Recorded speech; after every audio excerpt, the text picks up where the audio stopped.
mig català, Arxero Soler? Doncs això, jo vaig néixer a Barcelona i amb els meus pares vam anar a viure a Montreal quan tenia 8 anys. Llavors vaig fer tots els meus estudis de direcció a Montreal i també una mica a França.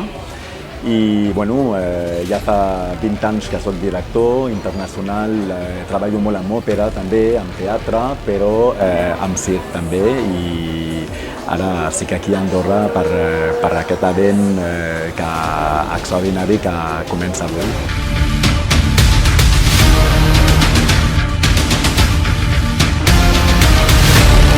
Bueno, en realitat no ha sigut molt complicat perquè he treballat amb un equip de creació estupendo, genial, gent que alguns que amb qui jo ja havia treballat amb altres projectes i a més, tots els artistes, els acròbates, són fantàstics, són artistes a un nivell molt alt i sincerament tots els ha agradat molt ràpid el concepte que jo he proposat, t'han involucrat amb molta energia, ha sigut com un procés molt normal i molt interessant per tothom.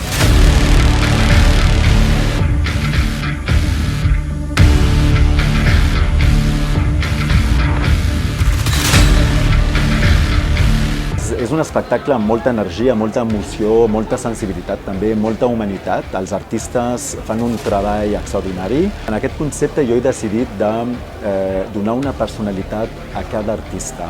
O sigui, que són personatges diferents i ha sigut un treball molt interessant perquè els vaig trucar abans que arribin aquí ja per començar a treballar amb ells sobre els personatges, perquè ja hi pensin i tots m'han proposat una manera de caminar, tots m'han proposat una manera d'actuar també.